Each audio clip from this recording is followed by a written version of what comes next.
Hi, everybody. Mike Beer with Sunday's DRF Race of the Day. Gulfstream is all we got on Sunday, so the race of the day will obviously be down there. Race number 11. It's an optional 62.5 claimer or non-winner 2 allowance for filly and mare sprinters. They're going to go 6 furlongs with a field of 10 set to go. It's a pretty interesting race. There are a couple of 3-year-olds in here who are, really just getting started. In 2020, a bunch of horses who are dropping out of some tougher spots here. This is a very interesting race. There's also happens to be a lot of speed signed on to this field. When you start going through it, it does sort of feel like you could wind up with a contested pace in this race. We'll take a look at the Timeform US pace projector, and they are predicting a fast pace in this race with the 6 and the 8. They're 2 Todd Pletcher trainees. The 6 is Varanasi. The 8 is Guacamole. They are both projected to be right out there on or near the early lead. The number 10, Freudian Finish, is coming off of a nice win last time out. She also has speed from an outside draw, and she's a good price on the line, but she's improving. I suspect that she will show speed from the outside as well. So that kind of a contested pace scenario, could set this race up for somebody from either just off the pace or maybe even from further back. Let's just start out, and we'll take the field in post position order. The number 1 just ain't right. Isn't trained by Pletcher anymore, but started out her career for Todd Pletcher. She won the first 2 starts of her career, and she has not won since. It's over a year now since she's visited the winner's circle. And I guess the real problem with her is she just hasn't really improved. She earned a 65 buyer when she won her second career start in January of 2019 for Pletcher. She has not won since, and her top buyer since then on the dirt is a 66. So she really hasn't improved. Last time out, she finished 4th in a similar race similar to this one. I didn't think she ran terribly in that spot, but she didn't run well enough to get me interested to bet her against a field like this one. The number 2 is Flat Awesome Jenny, coming in here in really good form for trainer Kelly Breen. She's a 5-year-old mare, and she also has the right running style for this race. She likes to sit back and just make a late run into the race. She won 3 races in a row dating back to last December when they dropped her in class a little bit and for $35,000. She won that day. She came back to win each of her next 2 starts. They were the first 2 starts for Kelly Breen. And then last time she ran well again, only 3rd, but she broke very slowly in that race. The horses that ran 1, 2 are both really good older mares, and Flat Awesome Jenny couldn't get to them, couldn't threaten them late, but I thought she did pretty well actually to be 3rd in there. She's in good form. She fits the flow of this race very, very well. The number 3 is Ms. Mishak, and she's one of the major contenders in this race. She's a 5-year-old mare. She comes in here switching from turf to dirt. She didn't run poorly on turf last time. That may not be her best surface, although she's won on turf before. But we're going to go back, and we have a replay for Miss Mishak. We'll look at her race 2 starts back. This is at Gulfstream, going 6.5 furlongs. A similar race to this one, a 75K optional claimer. And you can see here, she just tracked, sat just off the pace. The horse on the lead there, Blamed, is a real nice stakes quality filly for Bill Mott. And Miss Mishak's not going to be able to threaten Blame late in this race, but she does run pretty well here to be second best, a career top 80, or not nearly a career top 85 buyer for her on that race. She ran fine in there. She's a contender in this race, to be sure. The number 4 is one of 2 3-year-old fillies in this race. Take Charge A Woodbine shipper, has never run on dirt before. She is very lightly raced, and she's second off the layoff here. Last time out, her first start of the year, they tried to sprint her on turf in a stakes race, and she did not lift a hoof in that race. She trailed that field all the way around the track, never made a run. She did not run well. In her defense, she's probably not a turf horse. That's the second time in her career they ran her on turf, and she didn't run well either time. So far, she's proven herself to be a much better horse on synthetic. We have a replay of hers. This is her 3-year-old finale back at the end of November up at Woodbine. And this is what she really wants to do, at least at this stage of the game. She's a good turf sprint, a good synthetic sprinter up in Canada. She wins this race fairly comfortably from just off the pace. She's going to see her start to get clear late in this race, and she wins it with a 74 by her speed figure. I thought she ran well in here.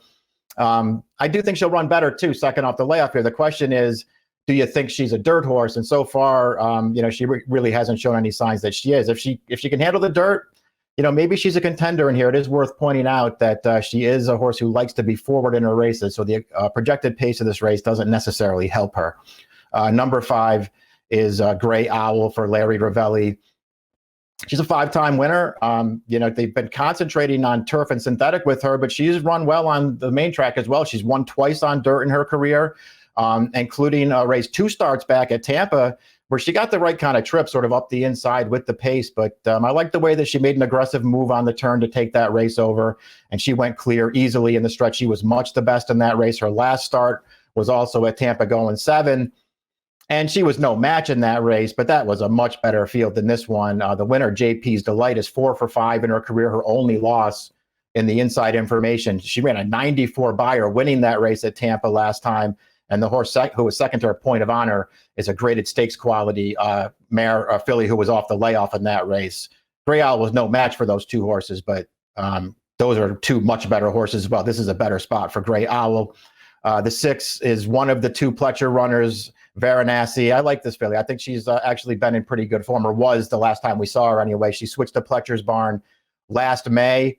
She won the first 2 starts for Pletcher, one of them sprinting at Gulfstream Park. I thought she ran well in both of those races, just much the best both times. They went to Laurel for her final start as a 4-year-old. She contested the pace for a long way, got a little tired at the end, and was defeated as the favorite, but I did not think she ran poorly in that race either. It is a long layoff for her. We have not seen her since August 4th.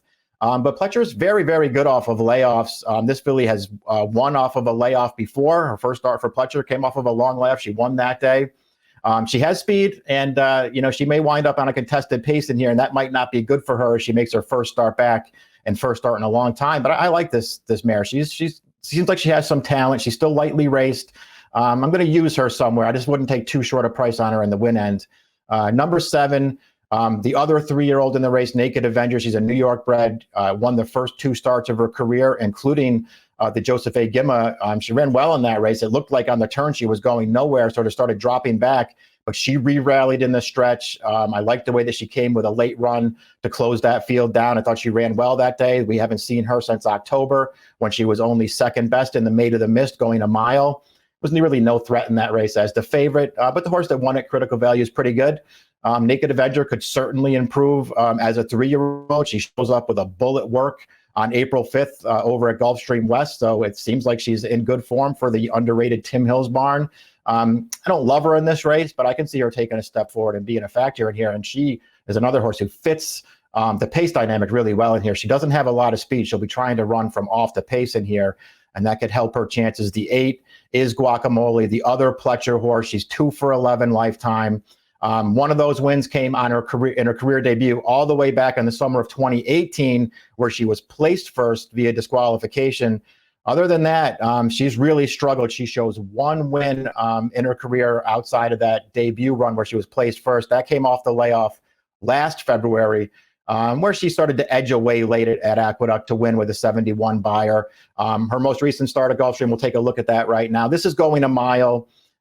It might be a little bit too far for Guacamole. She contested the pace for a long way in here, and she ran pretty well here. The pace was solid. It wasn't, a super fast pace, but it was a solid pace. She contested it for a long way, and then she just couldn't hold on at the end. She didn't run terribly at all, and she did earn a career best 81 buyer. I like her cutting back in this race. I'm just not a huge fan of hers, and she's another horse who kind of wants to be forward in her races. I wonder if she can get the right trip in here. She can win. I'm just not a huge fan of Guacamole's. I'm probably not going to use her in this race. The 9 Baccarat Fashion. I mean, listen, you got to take her chances very seriously in here. Ever since she was taken over by Peter Walder, her first start for Walder last June, she bolted. And she got a layoff after that. When they brought her back to the races, she just got into really good form. She won 2 starts in a row at bigger prices, too. Pulled off a couple of upsets. One of those wins with a big 97 buyer speed figure. She made 3 starts in a row after that in stakes races. I don't think you want to hold those starts against her. And then last time, just found herself in a 4-horse field.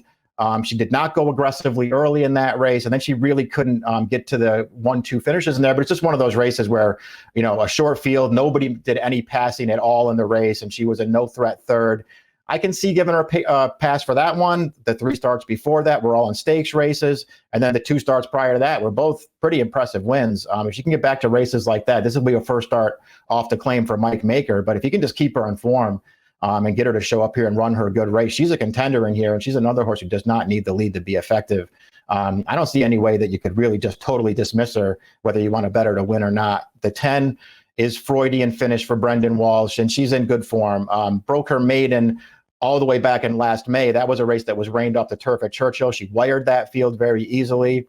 She came back off of a long layoff in February at Gulfstream, and she ran really well in that race. I thought she had speed. She made the lead in that race, but she was forced along the entire way. She made it down to deep stretch, and then Flat Awesome Jenny, who's also back in this race, came and ran her down late, but she ran well considering the layoff and the pace dynamic of that race.